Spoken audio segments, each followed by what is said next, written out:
لديها سيارة غالية فاخرة فخمة. ذلك القميص غال جدا. على درجاتك أن تكون ممتازة، وعلاماتك أن تكون كاملة، شئت أم أبيت. ما به ابن عمك، ما بها ابنة خالك أفضل منك بماذا؟ دعونا نكون مثلهم. تصرفي بإتيكيت. عليك أن تأخذي دروسا بالإتيكيت. ينقصك أمر التنظيم. إن لدي اجتماع. آسفة. لدي مواعيد أنا وانشغالات. إني فعلت وفعلت وفعلت وأنجزت وقدمت $1000 لعائلة فلان. حالهم المادية ضعيفة. آسفة، من المفترض ألا أقول فعلته لله. انظروا إلى أسوارتي، انظروا إلى عقدي، إنه ذهب خالص 100%. إذا اضطر الأمر سآتي بميزان للذهب لتروا حقيقة قولي.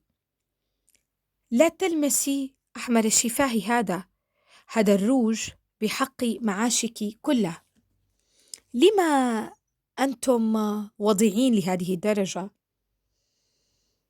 إن أفراحنا ومآتمنا كلها راقية. لنركز على مآتمنا راقية ونضع علامة استفهام. الرقي حتى بالموت. إنهم عائلة راقية راقية.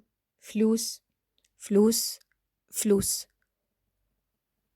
إذ بقينا في تكرار هذه الكلمة لن ننام إلى الأبد.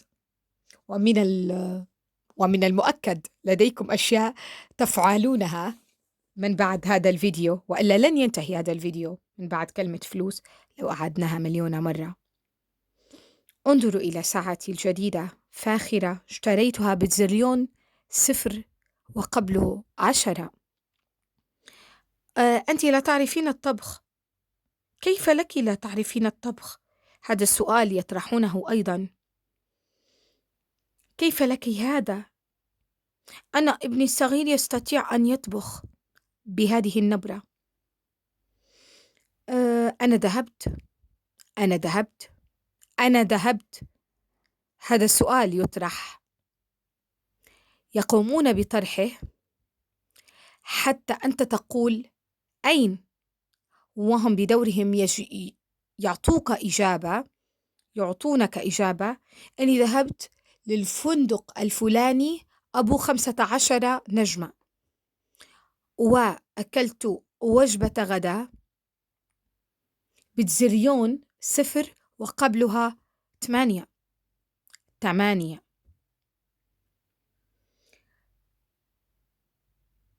إني لدي اجتماعات بشأن خصوص المرأة وبشأن الحيوان والفضاء والمريخ وميركوري وبلوتو. بلوتو بالبي. آسفة، I'm English. تلك الشوكولا، نركز على كلمة شوكولا، أتتني من الخارج.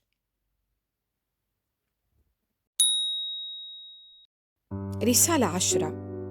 التصنع هي بيت القصيد بين كل الأمثلة التي ذكرت قبل قليل، لمجرد التباهي فقط بالألماس، أو تلك تتحدث 200 لغة أو أكثر أو 50 لغة. التباهي منهم من يريد أن ينجح ليس لمجرد النجاح، بل للمنافسة وإظهار نفسه للآخرين. ومنهم من يتكلم عن الإتيكيت وهو سيد أو سيدة الفوضى.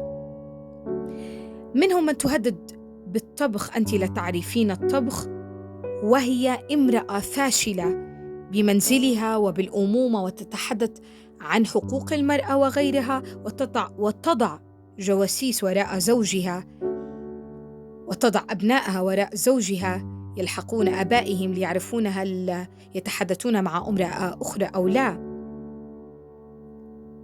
تقول تعرفين الطبخ أو لا، وهي تأكل دائما من المطاعم،